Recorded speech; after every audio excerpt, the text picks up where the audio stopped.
গল্পের বাক্স বাই রোমানানুপুর চ্যানেলে আপনারা শুনছেন বিমল মিত্রের লেখা একটি উপন্যাস গুলমোহর। আজ শুনবেন উপন্যাসটির তৃতীয় পর্ব। আর বরাবরের মতো গল্প পাঠে আমি আপনাদের সাথে থাকব রোমানানুপুর। এরপর আপনি কোথায় গেলেন? আনন্দ বলল, এরপর আমি আবার লখনৌতে ফিরে গেলাম। ফিরে গিয়ে আবার ছবি আঁকতে শুরু করলাম। আপনি তারপর আর কোথাও চাকরি করেননি? না, চৌহান স্টেটে চাকরি করার পর আমার মনে যে আঘাত পেয়েছি, তারপর আর কোথাও চাকরি করে শান্তি পাবো তা কল্পনা করতে পারিনি। এমন কি আঘাত পেয়েছেন যে আর কোথাও চাকরি করতে পারেননি? সে আঘাত আদালতে সকলের সামনে বলবার নয়। আমি দাবি করছি, আপনাকে তা প্রকাশ করে বলতেই হবে। আমি বলতে বাধ্য নই। আনন্দর উত্তরের সঙ্গে সঙ্গে কোর্টময় হইচই শুরু হলো। আইনের কোর্ট তর্ক শুরু হয়ে গেল ফরিয়াদি আর আসামির অ্যাডভোকেটের মধ্যে। শেষকালে আনন্দকে বলতেই হলো প্রকাশ্য আদালতে যে সে ভালোবেসে ফেলেছিল নয়না চৌহানকে। এ ভালোবাসা তার নিঃশব্দ নীরব অপ্রকাশ্য ভালোবাসা। তার মতো গরিব আর্টিস্টের পক্ষে গুলমোহর এস্টেটের মালিক নয়না চৌহানকে ভালোবাসা যে অপরাধ তা সে ভালো করেই জানত। আর জানত বলেই নিঃশব্দে কাউকে না জানিয়েই একদিন চৌহান এস্টেট থেকে বিদায় নিয়ে চলে এসেছিল। আশিস চৌহানের অনুমতিও নেয়নি। তার প্রাপ্য মাইনেটাও সে নিয়ে আসেনি আসবার সময়। এমনকি কেউ জানতেই পারেনি কবে সে এলো চৌহান এস্টেট ছেড়ে। তারপর আবার কেন আপনি চৌধুরী লজে গেলেন? কারণ খবর পেয়েছিলাম নয়না চৌহান বিয়ের পর কষ্টে আছে। কেমন করে খবর পেলেন? কে খবরটা দিল আপনাকে? মিসেস চোপড়া। মিসেস চোপড়া এক অদ্ভুত মহিলা। সব দেশে এক একজন স্ত্রী থাকে যারা স্বামী বলতে অজ্ঞান, যারা সবাইকে বলে বেড়ায় তার স্বামীর মতো স্বামী কারও নেই। মিস্টার চোপড়া গোবেচারা মানুষ। পৈতৃক সম্পত্তির মালিক হয়ে নিজের চেষ্টায় সম্পত্তিটাকে আরও বাড়িয়েছেন আয়তনে। 10-12টা ছেলে মেয়ের মা মিসেস চোপড়া। কিন্তু তবু এতখানি স্ত্রী সোহাগী স্বামী বড় একটা দেখা যায় না। শহরে এলে দোকানে গিয়ে প্রথম কাজ স্ত্রীর জন্য কিছু কেনা। হয় শাড়ি, নয় সালোয়ার, নয় ব্লাউজ, নয়তো সোনার, হীরের কিংবা মুক্তোর গয়না। মিসেস চোপড়াকে মিস্টার চোপড়া যেন সমস্ত কিছু দিয়েও খুশি করতে পারতেন না। আকাশের চাঁদ যদি ধরা যেত সেটাও বোধহয় স্ত্রীকে দিতেন। ভারী মন খোলা প্রাণ খোলা মানুষ ওই মিসেস চোপড়া। লখনৌয়ে ছবির এক্সিবিশন হচ্ছিল আনন্দর। আর্টিস্ট মহলে কিছু বন্ধু, কিছু শত্রু সকলেরই থাকে। বন্ধুরাই নিজেরা খরচপত্র করে এক্সিবিশনের ব্যবস্থা করেছিল। কিন্তু সে এক্সিবিশন দেখতে যে এত ভিড় হবে তা আনন্দ কল্পনাও করেনি। সবাই দেখতে আসে। একটার পর একটা ছবি দেখতে দেখতে একটা ছবির সামনে এসে সবাই হাঁ করে দাঁড়িয়ে পড়ে। অদ্ভুত একটা পোর্ট্রেট, চারিদিকে সাদা কুয়াশার মতো ঝাপসা ব্যাকগ্রাউন্ড, ঠিক তারই মধ্যেখানে একটা মুখ। শুধু মুখ নয়, মুখ থেকে পা পর্যন্ত সবটাই আছে। কিন্তু মুখখানা যেন চারিদিকের ফ্রেমের মধ্যে পদ্মফুলের মতো ফুটে রয়েছে। এ ছবির কত দাম? সবাই আসে, দেখে ছবিটা, কেনবার ইচ্ছা না থাকলেও দামটা জিজ্ঞেস করে। মিস্টার চোপড়া এসেছিলেন বৈষয়িক কাজে। মিসেস চোপড়ার জন্য কয়েকটা পোশাক কিনেছেন, কসমেটিক্স কিনেছেন, আরও অনেক কিছুই কিনেছেন। হঠাৎ কার কাছে শুনেছেন ছবির এক্সিবিশনের কথা। তিনিও একদিন এলেন, খোঁজ করলেন আর্টিস্টের। কিন্তু কোথায় আর্টিস্ট? আনন্দর কোনো পাত্তাই নেই। মিস্টার চোপড়া অত সহজে ছাড়বার পাত্র নন। খোঁজ খবর করে আনন্দ মিশ্র সন্ধান বার করলেন। আনন্দ বলল, আমি কারো চাকরি করব না আর। কিন্তু চাকরি তো নয়, আপনি টাকা নেবেন, কাজ করবেন। কাজটা শেষ হলেই চলে আসবেন। কত টাকা দেবেন আপনি? যা আপনি চাইবেন। সত্যই স্ত্রীর জন্য টাকা খরচ করতে মিস্টার চোপড়ার কার্পণ্য ছিল না। একেবারে সেই দিনই আনন্দকে বগলদাবা করে নিয়ে এলেন নিজের বাড়িতে। মিস্টার চোপড়ার বাড়িটাও বড়, চারিদিকে ঐশ্বর্যের বিলাসের ছাপ। বাগান আছে, বাগানের মালি আছে, ময়ূর আছে, ঘোড়া আছে, আর আছে 10-12টা ছেলে মেয়ে।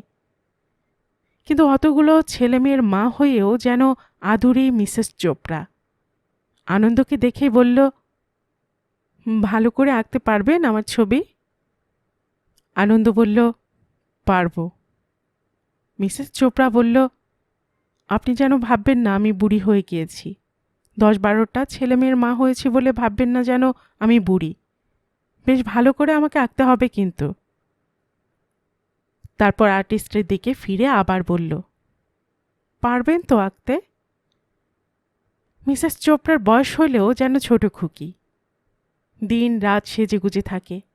যখন ছবি আঁকা হচ্ছে তখন তার চুপ করে বসে থাকারই কথা, নড়াচড়া উচিত নয়। কিন্তু তখনও কথার যেন খই ফোটে। গা দুলিয়ে পা ছড়িয়ে গল্প শুরু করে। বলে, আপনি তো মিস্টার চোপড়াকে দেখেছেন মিস্টার মিশ্র? আনন্দ বলে, দেখেছি বই কি। কীরকম মানুষ বলুন তো? আনন্দ বলে, ভালো বলেই তো মনে হয় আমার। মিসেস চোপড়া বলে, তাহলে আপনি কিছুই জানেন না।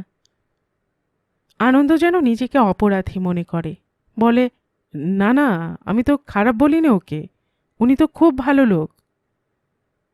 আপনি আর ওর কতটা ভালো দেখতে পেয়েছেন মিস্টার মিশ্র? ওরকম হাজবেন্ড হয় না।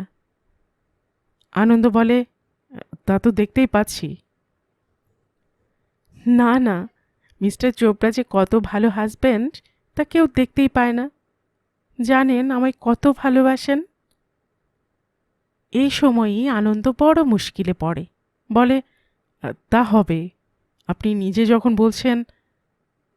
মিসেস চোপড়া বলে, না মিস্টার মিশ্র, আমার মতো ভালো হাজবেন্ড কারো নেই তা জানেন। এখানে কত মেয়ের কত হাজবেন্ড তো দেখেছি, এরকম হাজবেন্ড আর আপনি পাবেন না। আনন্দ শেষে বাধ্য হয়ে বলে, আপনি একটু চুপ করে বসুন মিসেস চোপড়া, একটু অসুবিধা হচ্ছে আমার। তখন শান্ত হয়ে মিসেস চোপড়া বলে, আচ্ছা আচ্ছা, আর কথা বলবো না, কিন্তু দেখবেন আমার ছবিটা যেন ভালো হয়, সেজন্য আপনি ভাববেন না। বলে আনন্দ আবার ছবি আঁকতে শুরু করে। কিন্তু কথা না বলে মিসেস চোপড়া বুঝি থাকতে পারে না। কথা না বলতে পারলে মিসেস চোপড়ার ভাত হজম হয় না। বেশ খানিকক্ষণ চুপ করে আবার বলে, আমার বয়সটা একটু কমিয়ে দেবেন মিস্টার মিশ্র? আনন্দ বলে, না না, কমিয়ে দিতে হবে কেন, আপনার বয়স তো কমই। মিসেস চোপড়া খুব খুশি। বলে, ঠিক ধরেছেন তো আপনি। আচ্ছা, কত বয়স বলুন তো আমার? আনন্দ বড় মুশকিলে পড়ে আবার। বলে, খুবই কম। তবু কত বলুন তো, দেখি আপনার আন্দাজটা কেমন। ভাববেন না 10টা ছেলে মেয়ে হয়েছে বলে। এমন সময় মিস্টার চোপড়া ঘরে ঢোকেন। বলেন, কি হচ্ছে, কেমন কাজ হচ্ছে মিস্টার মিশ্র? মিসেস চোপড়া রেগে যান। বলেন, তুমি আবার বিরক্ত করতে এলে কেন? জানো এখানে কাজ হচ্ছে, আর এ সময় এলে বিরক্ত করতে? মিস্টার চোপড়াও হাসি খুশি মানুষ। তিনিও চেনেন তার স্ত্রীকে, তিনিও হাসেন। বলেন, আচ্ছা আচ্ছা, আমি চলে যাচ্ছি ঘর থেকে, তোমাদের আর্টের চর্চায় আমি বাধা দেব না। বলে বেরিয়ে যান। যাবার আগে আর্টিস্টের দিকে চেয়ে বলেন, মিসেস চোপড়াও খুব বড় আর্টিস্ট হতে পারতেন, তা জানেন তো মিস্টার মিশ্র? আনন্দ যেন অবাক হয়ে গেছে এমনিভাবে প্রশ্ন করে, তাই নাকি? মিস্টার চোপড়া তখনও হাসেন। হাসতে হাসতে জবাব দেন, বিশ্বাস হয় না? বিশ্বাস না হয় মিসেস চোপড়াকে জিজ্ঞেস করুন না। আনন্দ মিসেস চোপড়ার দিকে চেয়ে বলে, তা ছবি আঁকা আপনি ছেড়ে দিলেন কেন? মিস্টার চোপড়া বলেন, এই যে আমি আমার জন্য। আপনার জন্য মানে? মিস্টার চোপড়া আরও জোরে হেসে ওঠেন, বলেন, ওই যে অনেকগুলো ছেলে মেয়ে হয়ে গেল, তার জন্য তো আমিই দায়ী। মিসেস চোপড়া তখন সত্যিই রেগে ওঠে, বলে, ছি ছি, তোমার মুখে দেখছি কিচ্ছু আটকায় না। বলে চেয়ার থেকে উঠে মিস্টার চোপড়াকে ঠেলতে ঠেলতে ঘরের বাইরে বার করে দেয়। বলে, তুমি যাও এখান থেকে, কেবল ডিস্টার্ব করতে আসবে। তারপর দরজায় খিল দিয়ে আবার নিজের চেয়ারে গিয়ে বসতে বসতে বলে, দেখলেন তো আমার কীরকম ভালোবাসে আমার হাজব্যান্ড? কারোর হাজব্যান্ড এরকম নয়, এখানে তো কত হাজব্যান্ডই রয়েছে, কি যে ভালোবাসে আমায়। শিবনাথ বলল, আসলে মিস্টার বা মিসেস চোপড়ার কথা তোমাকে আমি এতখানি বলতাম না, কিন্তু আনন্দ মিশ্র জীবনে এই মিসেস চোপড়ার ছবি আঁকার ব্যাপারটা একটা ঘটনা, উল্লেখযোগ্য ঘটনা। কিন্তু আনন্দ মিশ্র জীবনে এই মিসেস চোপড়ার ছবি আঁকার ব্যাপারটা একটা ঘটনা, উল্লেখযোগ্য ঘটনা। এই ঘটনা না ঘটলে হয়তো নয়না চৌহানের জীবন অন্যরকম হয়ে যেত। এই ঘটনা না ঘটলে হয়তো এ মামলাও হতো না, আর এ মামলা না হলে এ কাহিনী বাইরের লোক জানতেও পারত না। সে ব্যাপারটা এবার বলি। মিসেস চোপড়া হঠাৎ একদিন আবিষ্কার করল কয়েকটা ছবি। আনন্দের স্কেচ বইটা বাইরে পড়েছিল, সেটা উল্টাতে উল্টাতে হঠাৎ নজরে পড়ল মিসেস চোপড়ার। আরে, মিসেস চৌধুরীর ছবি আপনি কোথায় পেলেন আর্টিস্ট?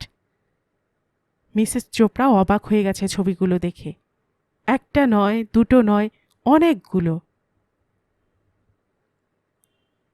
মিসেস চৌধুরীর ছবি আপনি কবে আঁকলেন? মিসেস চৌধুরী হাজব্যান্ড বুঝি আপনাকে এনগেজ করেছিল? আনন্দ অবাক হয়ে গিয়েছে, বলল, আপনি চেনেন না কে কে? চিনব না? আপনি তো অবাক করলেন মিস্টার মিশ্র। মিসেস চৌধুরীকে আমি চিনব না? এই তো আমার বাড়ির কাছেই থাকে, আমার সঙ্গে খুব আলাপ। আমার বড় দুঃখ হয় মিস্টার মিশ্র মিসেস চৌধুরীকে দেখে, জানেন। আনন্দর মুখে তখন যেন কথা ফুরিয়ে গেছে, তার যেন বিশ্বাস করতে আতঙ্ক হচ্ছে। খানিকক্ষণ তার মুখ দিয়ে কোনো কথাই বেরুল না। সত্যি আপনি চেনেন? সত্যি না তো কি মিছে কথা বলছে আপনার সঙ্গে? কাকে না চিনি এখানে, সকলকে চিনি আমি। কার কীরকম হাজব্যান্ড তাও জানি। এই যে এত মেয়ে রয়েছে এখানে, আমার মতন এমন হাজব্যান্ড কারো আছে? আমি বাজি রাখতে পারি মিস্টার মিশ্র, একজনেরও নেই। মিসেস চৌধুরীর জন্য তাই তো আমার দুঃখ হয়। আনন্দর যেন তখনও বিশ্বাস হচ্ছে না, বলল, সত্যি বলছেন আপনি চেনেন? মিসেস চোপড়াও অবাক হয়ে গেল, বলল, কেন? আপনার বিশ্বাসই হচ্ছে না বা কেন? তা যদি বিশ্বাসই না হয় তো আমার সঙ্গে চলুন এক্ষুনি চৌধুরী লজে, আমি দেখিয়ে দেব আমি চিনি কি না। চলুন আমার সঙ্গে, এক্ষুনি আমার ড্রাইভারকে গাড়ি বার করতে বলছি। আনন্দ বলল, না না, তার দরকার নেই। আজ না হয় তাহলে কাল চলুন, কালই দুজন একসঙ্গে যাব, গিয়ে প্রমাণ করে দেব। আমি আপনাকে প্রমাণ করে দেব আমার হাজব্যান্ড ভালো না মিসেস চৌধুরী হাজব্যান্ড ভালো। আনন্দর সমস্ত শরীর আর মনে তখন যেন তোলপাড় শুরু হয়ে গেছে। বলল, আপনি যেন তাকে বলবেন না যে আমি এখানে আছি, এখানে আপনার ছবি আঁকতে এসেছি। কেন বলবো না কেন? আপনার ভয় কিসের? মিস্টার চৌধুরী কি মিস্টার চোপড়া চেয়ে বড় লোক? আমার কি টাকা কম? আমার এই বাড়ি কি চৌধুরী লজের চেয়ে ছোট? দেখুন মিস্টার মিশ্র, মিস্টার চৌধুরীকেও আমি দেখেছি। আমার হাজব্যান্ড যদি ওরকম হতো তো আমি তাকে খুন করে ফেলতাম। আনন্দ আর থাকতে পারল না, জিজ্ঞেস করল, কেন? মিসেস চোপড়া বলতে লাগলো, সে অনেক কাণ্ড মিস্টার মিশ্র, ওরকম আমি আমার লাইফে দেখিনি। কেন? মিসেস চোপড়া বলল, দুজনে একসঙ্গে এক বিছানায় শোয় না তা জানেন। দিন রাত দুজনে ঝগড়া করে, আর বিয়ে করে যখন এলো দুজনে, তখন থেকে তো দেখছি কোথায় কোথায় যে ঘুরে বেড়ায় মিস্টার চৌধুরী কে জানে। ওয়াইফের জন্য কোনো দরদই নেই। আর আমার হাজব্যান্ডকে দেখছেন তো, একদিন যদি ও আমার পাশে না শোয় তো ওর ঘুমিয়ে আসবে না। তারপর হঠাৎ আনন্দর মুখের দিকে চেয়ে মিসেস চোপড়া জিজ্ঞেস করল, কি হলো মিস্টার মিশ্র? আপনার হলো কি? আপনি খুব টায়ার্ড বুঝি? আনন্দ বলল, আর ছবি আঁকতে ভালো লাগছে না, মাথাটা কিরকম করছে। মিসেস চোপড়া বলল, ঠিক আছে, তাহলে আজ থাক, অনেকক্ষণ কাজ হয়েছে, এবার আপনি রেস্ট নিন। তারপর আর্টিস্টের দিকে চেয়ে বলল, আমার ছবিটা খুব ভালো হবে তো মিস্টার মিশ্র? আমার বয়সটা একটু কমিয়ে দেবেন, বুঝলেন? আসলে আমাকে দেখায় বড়, কিন্তু বয়স আমার কম। ততক্ষণে আর্টিস্ট নিজের তুলি রং সমস্ত গুছিয়ে নিয়ে নিজের ঘরে চলে গেছে। তখন তার একলা থাকতেই ভালো লাগছে। এই অঞ্চলটা এমনিতে নিরিবিলি, ছাড়া ছাড়া বাড়ি, বিরাট বিরাট বাগানের মধ্যে এক একটা বাড়ি, একটা বাড়ি থেকে আরেকটা বাড়ি দেখা যায় না। বড় বড় গাছ, অনাদিকাল থেকে গাছগুলো দাঁড়িয়ে আছে একই জমির ওপর, কিন্তু তাদের ছায়ার তলায় মানুষ বদলাচ্ছে। একটা বাড়ির সামনে এসে একটা গাড়ি দাঁড়ালো। গাড়ি থেকে নামলো একটি মেয়ে, তার পেছনে আরেকটি ছোট মেয়ে, তার পেছনে গুলাবি। অনেক দূর থেকে আনন্দ দেখল চেয়েছে নয়না চৌহান, তার বোন অলকা আর নয়নার আয়া। আস্তে আস্তে গাড়ি থেকে নেমে তিনজনে ঘরের ভেতরে ঢুকল। সন্ধে হয়ে গেছে, ভালো করে দেখা গেল না, তবু অনেক দিন পরে এমন করে এখানে এসে এটুকু দেখা হবে, এও তো অপ্রত্যাশিত। সত্যি এমন করে দেখা হয়তো তার উচিত হচ্ছে না। বিয়ে হয়ে যাবার পর নয়না চৌহানের কথা হয়তো মনে রাখাও অপরাধ, কিন্তু তবু লোভ সামলাতে পারেনি আনন্দ। বিকেলবেলা একবার বেড়াতে বেরিয়েছিল, বেড়াতে বেড়াতে কিসের যেন আকর্ষণে এখানেই চলে এলো। আর খানিকক্ষণ দাঁড়িয়ে থাকবার পরেই এই দেখা। তাড়াতাড়ি সেখান থেকে সরে এসে যেন বাঁচল আনন্দ, যেন এখানে দাঁড়িয়ে থাকলে তার আরও কাছে যেতে ইচ্ছে করবে, দুটো কথাও বলতে ইচ্ছে করবে। আর তাছাড়া চলে আসা ছাড়া উপায় বাকি। চারিদিকে বিরাট গাছের জঙ্গল, অন্ধকারে আস্তে আস্তে সমস্ত জায়গাটা ছেয়ে গেল। মনে হলো এমনি করে তার জীবনেও যেন অন্ধকার ঘনিয়ে এলো সেই দিন। অথচ বেশ তো ছিল সে তার ছবির জগতে। কেনই বা এখানে মিসেস চোপড়া ছবি আঁকতে এলো সে? এখানে এসে সে কি দেখতে চেয়েছিল? নয়না চৌহান সুখে আছে কি না? সুখে থাকবেই বা না কেন? তার নিজের অত বড় এস্টেট, স্বামীরও এত বড় চৌধুরী লজ, সুখে থাকবার যা কিছু উপকরণ সমস্তই তো তাদের হাতের মুঠোর মধ্যে। মিসেস চোপড়া জানে না বলেই অত কথা বলছে। মিসেস চোপড়া নিজের স্বামী ভাবেই উতলে উঠছে, তাই পরের সুখটা দেখতে পায় না। সব স্বামীরাই কি মিস্টার চোপড়ার মতো দেখিয়ে দেখিয়ে স্ত্রীদের ভালোবাসে? ভালোবাসার প্রকোষ্ঠটাও তো বিভিন্ন রকমের। বাড়িতে ফিরে আসতেই মিসেস চোপড়া খবর পেয়েছে। হাসতে হাসতে ঘরে এলো, বলল, কোথায় গেছিলেন মিস্টার মিশ্র? আমি আপনাকে তখন থেকে খুঁজছি। কেন? আমি যে আজ মিসেস চৌধুরীর সঙ্গে দেখা করতে গিয়েছিলাম, আপনার কথা বললাম। আমার কথা বললেন আপনি?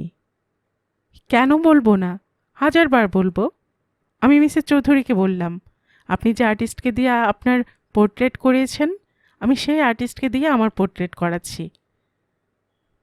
কথাটা শুনে আনন্দের মুখটা যেন নীল হয়ে গেল। বলল, কেন আপনি বলতে গেলেন ও কথা? উনি হয়তো মনে মনে কষ্ট পাবেন। কেন কষ্ট পাবে কেন? ওর হাজব্যান্ড মিস্টার চৌধুরীকে শোনাবার জন্যই তো বললাম। আমি ওর বাড়িতে কতবার গিয়েছি, উনি তো কই মিসেস চৌধুরীকে একবারও আমার বাড়িতে আসতে দেননি। ওদেরই কেবল টাকা আছে, আর আমাদের টাকা নেই বুঝি? মিস্টার চৌধুরী কি মিস্টার চোপড়া চেয়েও বড় লোক? আমি তো আবার কালকেও যাব, কালকে আবার ওইসব বলে আসব।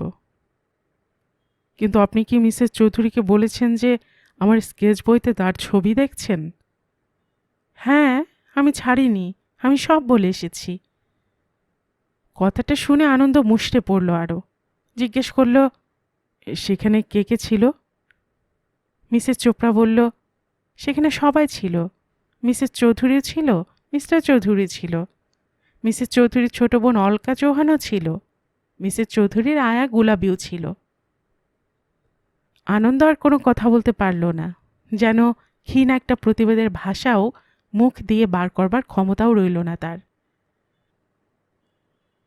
জিজ্ঞেস করলাম, তারপর?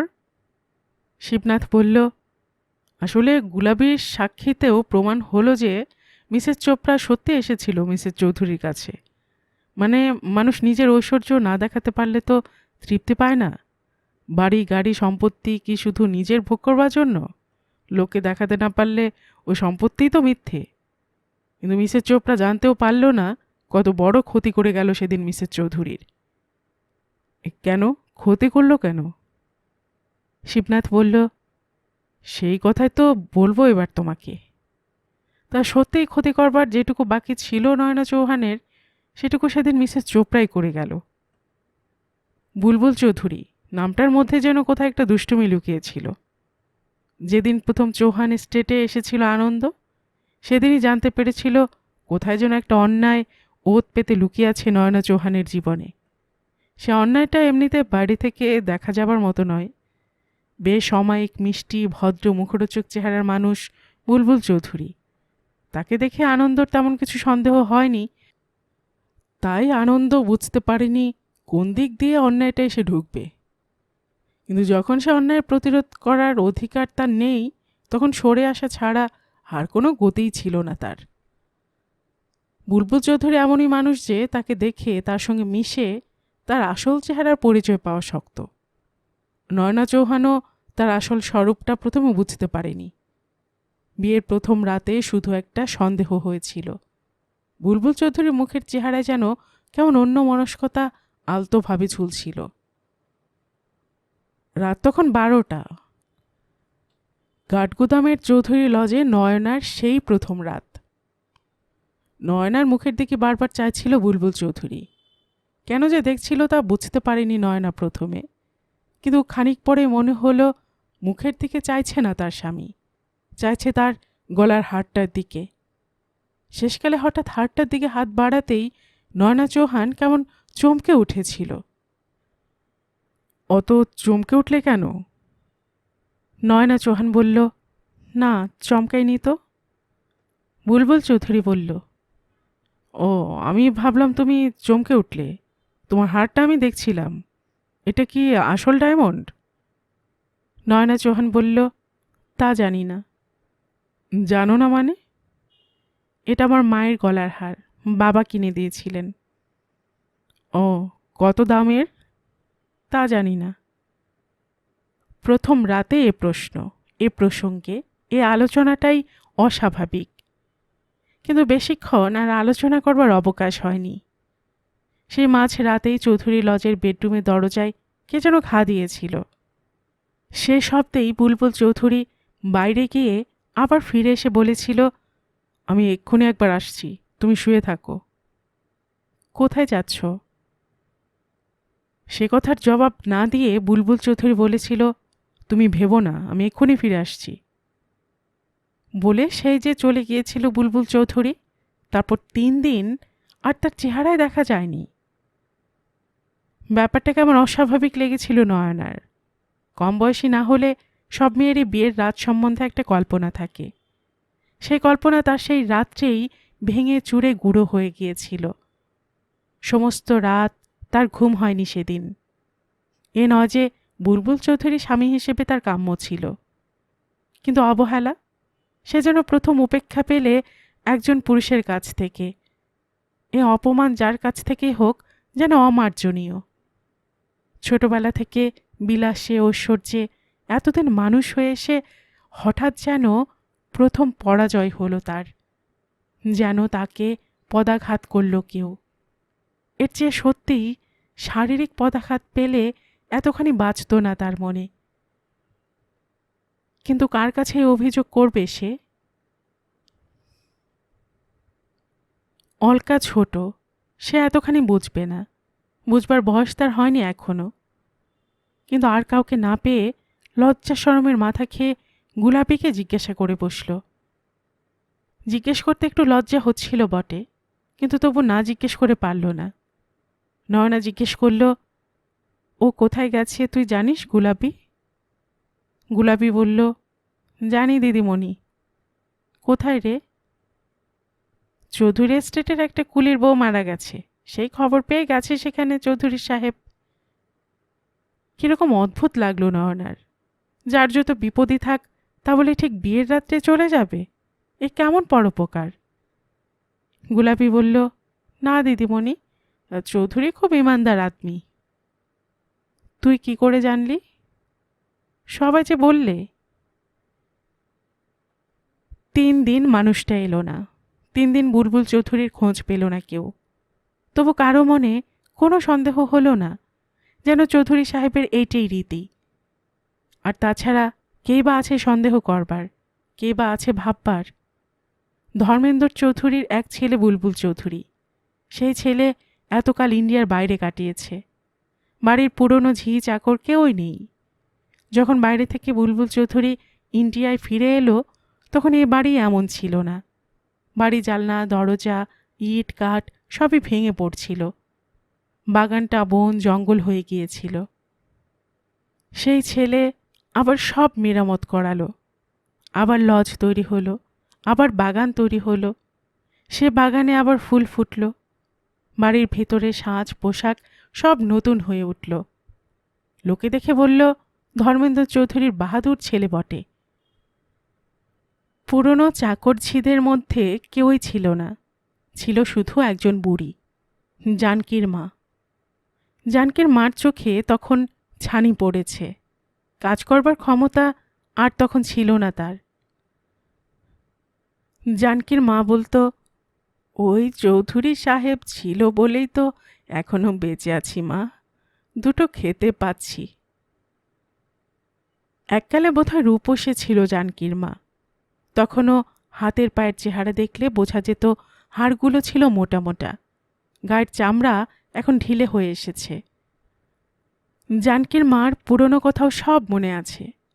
সেই ধর্মেন্দ্র চৌধুরী আর আত্মা চৌহান সাহেব যখন এ বাড়িতে গানের আসর বসাতো, লখনৌ থেকে বাইজি আসতো, মুজরো হতো, সারা রাত চলতো তাদের সে উৎসব।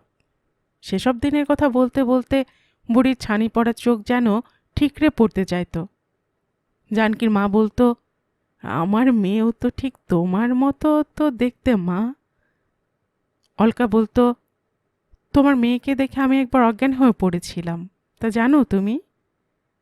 বুড়ি বলতো, আমার কপাল মা, আমার কপালে না থাকলে কি হবে বলো? আমারও কপাল, আমার মেয়েরও কপাল। জানকীর যদি মাথা ঠিক থাকতো তো তারও আজ বিয়ে হতো মা, তারও আজ স্বামী হতো।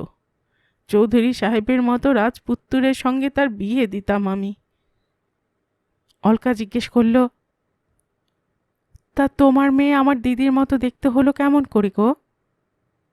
প্রশ্নটা শুনে জানকীর মা কেমন যেন একটু থতমত খেয়ে যেত, উত্তর দিতে পারত না। কতদিন আত্মা চৌহান এসেছে এ বাড়িতে, কত রাত কাটিয়েছে এই বাড়িরই এই ছাদেরই তলায়, তার কি ইয়ত্তা আছে? মেম সাহেব বউ আসবার আগে ধর্মেন্দ্র চৌধুরীও যা ছিল, আত্মা চৌহানও ছিল সেই রকম। দুজনেরই ফুর্তির প্রাণ তখন তাদের, দুজনেই গান বাজনায় ভক্ত। একদিন সন্ধে শুরু হতো পুরিয়াতে, তারপর শুরু হতো মালকোষ, মালকোষের পর দরবারি কানাড়া। দরবারি কানাড়ার কোমল নিখাদের রঙে তখন দুজনেরই নেশা জমে উঠেছে। তখন চোখ দুজনেরই লাল, দৃষ্টি দুজনেরই ঝাপসা। তখন কে আক্তারি বাই আর বাড়ির ঝি তার হিসেব রাখা সম্ভব নয়। সেই অবস্থাতেই ভৈরবীকে আশা বড়িতে শেষ হতো আসর। সেসব দিনের কথা জানকীর মা কাউকে বলতেও চায় না, জিজ্ঞেস করলেও তার জবাব সে দেয় না। জানকীর মার লজ্জার কাহিনীও বটে, আনন্দের কাহিনীও বটে। বুড়ো বয়সে সে কথা কেউ প্রশ্ন করলে চোখ মুখ নাক কান তার লজ্জায় রাঙা হয়ে উঠতে চাইত। বলতো, তা চৌধুরী সাহেব বিলেত থেকে ফেরে যখন, তখনই তো জানকীর একটা হিল্লে হলো। অলকা জিজ্ঞেস করত, কেন হিল্লে হলো বলছো কেন? জানকীর যে মাথাটা খারাপ হয়ে গেল মা। তা মাথা খারাপ তার হলোই বা কেন? জানকীর মার চোখ দিয়ে ঝরঝর করে জল পড়ত জানকীর কথা বলতে গিয়ে। বলতো, আমারই কপাল মা, নইলে আমার মেয়ে বা পাগল হবে কেন? অলকা জিজ্ঞেস করত, তারপর সে মেয়েকে পাগলাগারোতে কে পাঠালো? ওই চৌধুরী সাহেব, ওই চৌধুরী এসে বাঁচালো আমাকে। আমি তোমার নিজের চোখে দেখতে পাই না? আমার নিজের একটা কানাকড়িও নেই যে অত খরচ করব। খরচ কি মা কম? 300 টাকা লাগে মাসে। ওই চৌধুরী সাহেব ছিল বলেই তো আমার মেয়ে আজ খেতে পড়তে পারছে। তা পালালো কেন পাগলাগারদ থেকে? ওই বলে কে মা, পাগলের যদি মতি গতি ঠিক থাকবে তবে আর তাকে পাগল বলবে কেন? এমনি করেই 3 দিন কাটল। 4 দিনের দিন বুলবুল চৌধুরী এলো আবার বাড়িতে। সে যেন একেবারে অন্য মানুষ, অন্য চেহারা, অন্য মূর্তি। কোথায় যে এতদিন ছিলেন তা জিজ্ঞেস করার সাহসও কারো নেই। বড় গম্ভীর মুখ। নয়না জিজ্ঞেস করল, তোমার কি শরীর খারাপ? বুলবুল চৌধুরী একটু হাসি ফোটাবার চেষ্টা করল নিজের মুখে, কিন্তু হাসিটা যেন বড় ইঞ্চি মাপা। বলল, না মানে, কই, শরীর তো খারাপ নয় আমার। তাহলে কি কিছু হয়েছে তোমার? বুলবুল চৌধুরী জিজ্ঞেস করল, কেন, ও কথা জিজ্ঞেস করছো কেন? তোমাকে দেখে তাই মনে হচ্ছে। আরও জোরে হাসবার চেষ্টা করল বুলবুল চৌধুরী। বলল, হবে আবার কি, প্রপার্টি থাকলে ঝঞ্ঝাট থাকে। নয়না বলল, শুনলাম তোমার এস্টেটের কার নাকি অসুখ, তাকেই দেখতে গিয়েছিলে। কে বললে তোমাকে? ওই তো জানকীর মার কাছ থেকে খবরটা পেলাম। বুলবুল চৌধুরী যেন খবরটা শুনে একটু নিশ্চিন্ত হয়েছে মনে হলো। বলল, নিজের সুখটাই দেখলে তো চলে না সংসারে। আমার আন্ডারে যারা কাজ করে তাদের তো আমি ছাড়া আর কেউ নেই। তা এখন কেমন আছে? ভালোই। প্রথম প্রথম এমনি করেই চলত। বাইরে কোথায় চলে যেত বুলবুল চৌধুরী, আবার হঠাৎ একদিন ফিরে আসতো। এত কিসের কাজ কে জানে। আর কাজ সকলেরই থাকে। আশিস চৌহানের মতো পাগল মানুষই শুধু বাড়িতে বসে থাকে, নইলে সবাই কাজকর্ম নিয়ে থাকে। কিন্তু কাজ আছে বলে কি রাত্রেও মানুষ বাড়ি থাকবে না? সান্ত্বনা দিল গুলাবি। বলতো, কিছু মনে করো না দিদিমণি, নিশ্চয় সাহেবের খুব কাজকর্ম পড়েছে। নয়না কিছু বলতো না।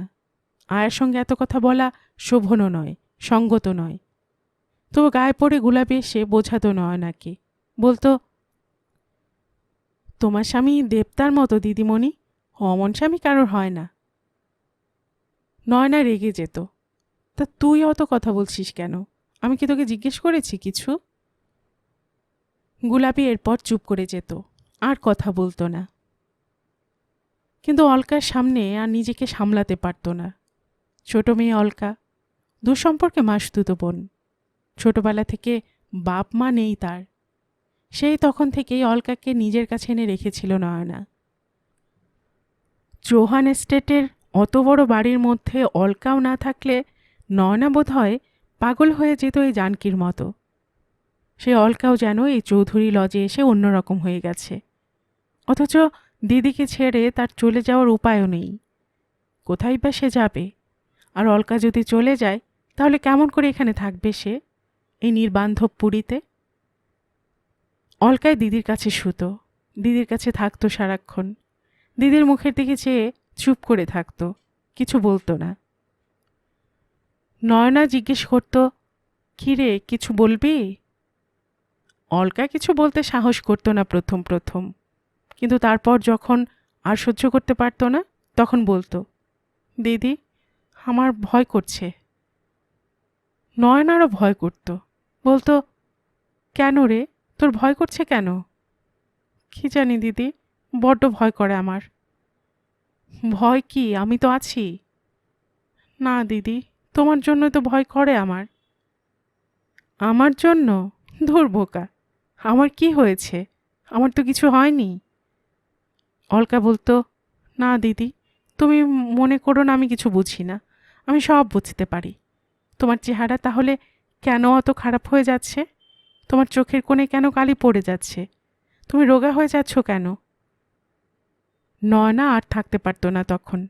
একেবারে দুই হাতে অলকাকে বুকের মধ্যে জড়িয়ে ধরে চোখের জল ঢাকবার চেষ্টা করত। বলতো, কি করব বল অলকা? আমার কপালে এমন থাকলে আমি কি করব? আর তুই বা কি করবি? কিন্তু তুমি কিছু বলো না কেন চৌধুরী সাহেবকে? আমি কি বলবো বল? চৌধুরী সাহেবের কাজ থাকতে পারে, সে কি সব কাজকর্ম ছেড়ে আমায় নিয়ে দিনরাত পড়ে থাকবে? আমাদের দিনরাত পাহারা দেবে? অলকা বলতো, তাহলে একদিনও বাড়ি থাকবে না? এত কি কাজ? কোথাও যাবার জায়গা থাকলে হয়তো নয়না সেখানেই চলে যেত। চৌহান এস্টেটের বা তাদের কে আছে? সেখানে থাকাও যা, এখানে থাকাও তাই। দুজনে দিনের পর দিন, মাসের পর মাস সে একই বাড়ির কোঠরে বসে মুহূর্ত গুনত। মাঝে মাঝে কেবল বাড়ির বাইরে যেত গাড়িটা নিয়ে। কোথায় বা যাবার জায়গা আছে তাদের? আশেপাশের বাড়ির বউরা আসতো, তাদের মধ্যে মিসেস চোপড়ায় আসতো একটু ঘন ঘন, এসে কথা বলে যেত। কিন্তু মিসেস চোপড়ার সঙ্গেও বেশি কথা বলতে ভালো লাগতো না।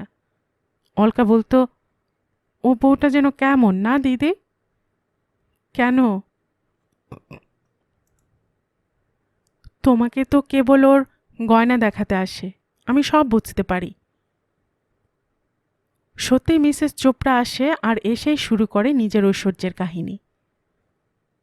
কত টাকার গয়না দিয়েছে তার মিস্টার চোপড়া, কত টাকার সালোয়ার পাঞ্জাবি দিয়েছে, কত জোড়া জুতো দিয়েছে, কতগুলো গাড়ি দিয়েছে, তারই সবিস্তার কাহিনী বলে যায় নয়না চৌহানের কাছে। হয়তো কথাগুলো বলতে আসে, কথাগুলো শোনাতেই ভালো লাগে তার। মিসেস চোপড়া বলে, জানেন মিসেস চৌধুরী, কাল কি কাণ্ড হয়েছে? কি কাণ্ড? মিস্টার চোপড়া কাল লখনৌ থেকে আমার জন্য একটা গাড়ি কিনে এনেছে। গাড়ি? গাড়ি মানে? নয়না চৌহানও অবাক হয়ে যায়। মিসেস চোপড়া বলে, 40,000 টাকার নতুন ফিয়াট এসেছে লখনৌতে, তাই কিনে এনেছে। কেন, গাড়ি তো আপনার ছিল। ওই বলে কে, বলুন তো? আজকালকার বাজারে আমার জন্য এত টাকা খরচা করা উচিত? কিন্তু কিছুতেই শুনবে না আমার কথা। আমি যদি বেশি কিছু বলতে যাই তো বলবে, তোমার জন্য আমি সব করতে পারি। কথাগুলো বলে মিসেস চোপড়া হিংসে জাগাতে চায় নয়না চৌহানের মনে। কিন্তু নয়না চৌহানের মুখে চোখে তার কোনো আভাস না পেয়ে আরও উৎসাহ বেড়ে যায় মিসেস চোপড়ার। বলে, কি ভালো যে বাসে আমাকে আমার হাজব্যান্ড, সে আর কি বলবো আপনাকে মিসেস চৌধুরী। আমি যদি একটু রাগ করি, আমার রাগ ভাঙাবার জন্য সারা দিন খোশামত করবে জানেন। অলকা বলে, মিস্টার চোপড়া আজ বাড়ি নেই বুঝি? কেন, ও কথা জিজ্ঞেস করছো কেন তুমি? না, আপনি যে আমাদের বাড়িতে এসেছেন, মিস্টার চোপড়া রাগ করবেন না আপনার ওপর? এতক্ষণে প্রশ্নের উত্তরটা যেন পেয়ে গেলেন মিসেস চোপড়া। বললেন, ঠিক ধরেছ তো তুমি খুকি, বাড়িতে থাকলে কি আর আমি এখানে আসতে পারতাম? আজ যে মিস্টার চোপড়া লখনৌতে গেছেন। নয়না একদিন মিসেস চোপড়াকে আড়ালে নিয়ে গিয়ে বলল, আপনি অলকার সামনে এসব কথা বলবেন না, ও তো ছোট, এসব কথা ওর না শোনায় ভালো। মিসেস চোপড়া বলল, তা শুনলে বা ক্ষতি কি? এখন থেকে সব শেখা উচিত। আর 2-3 বাদেই তোর বিয়ে হবে, তখন তখন তো কাজে লাগবে। নয়না বলল, না না, ওর এখন খুব বয়স কম। কিন্তু মিসেস চোপড়া তখন অন্যদিকে প্রসঙ্গ ঘুরিয়ে দেন। বলেন, মিস্টার চৌধুরী কোথায়? তিনি লখনৌয়ে গেছেন। আজ রাত্রিরে আসবেন না? নয়না বলল, তা ঠিক বলতে পারি না। মিসেস চোপড়া বললেন, সত্যি এটা বড় অবাক লাগে আমার মিসেস চৌধুরী। মিস্টার চৌধুরী তো একদিনও রাত্রে বাড়িতে থাকেন না। আপনি কিছু জিজ্ঞেস করেন না কোথায় যান তিনি? নয়না বলল, তারও তো অনেক কাজ থাকতে পারে। তা কাজ থাকলেই বা, তা বলে মিসেসের কাছে মিস্টার থাকবে না, এ কেমন কথা? আমার মিস্টারকে দেখুন তো, একদিন যদি আমার পাশে না শোয় তো তার ঘুমই আসবে না। তারও ঘুম আসবে না, আমারও ঘুম আসবে না। নয়না এসব কথার কোনো জবাব দেয় না। এও যেন একরকমের অপমান। কিন্তু সমস্ত অপমানই তাকে মুখ বুজে সহ্য করতে হয় বুলবুল চৌধুরীর জন্য। তবু মুখ ফুটে কিছু বলতেও পারে না সে। মিসেস চোপড়ার আশাটাও বন্ধ করতে পারে না। মিসেস চোপড়া বলেন, না না, আপনি এসব সহ্য করবেন না মিসেস চৌধুরী। আপনি মিস্টার চৌধুরী এলে বলবেন, পুরুষ মানুষের জাত জানোয়ারের জাত। পোষ মানাতে জানলে দেখবেন আপনার পা চাটতেও দ্বিধা করবে না। মিস্টার চোপড়া কি এরকম ছিল আগে? আমি তো চাবুক মেরে এরকম পোষ মানিয়েছি। মিসেস চোপড়া যেদিন বাড়িতে আসেন সেই দিনই হৃদকম্প হয় নয়নার। ভালো ভালো উপদেশ শোনবার ছল করে নিজের স্বামীর বড়াই করে যান। আর নয়না না শুনেও কোনো উপায় থাকে না, কান পেতে সমস্ত শুনতে হয়। গল্পের বাক্স বাই রোমানা নুপুর চ্যানেলে আমি রোমানা নুপুর এতক্ষণ আপনাদের পড়ে শোনাচ্ছিলাম বিমল মিত্রের লেখে একটি উপন্যাস গুলমোহর। আজ শুনলেন উপন্যাসটির 3য় পর্ব। আর এতক্ষণ গল্প পাঠে আমি আপনাদের সাথে ছিলাম রোমানা নুপুর।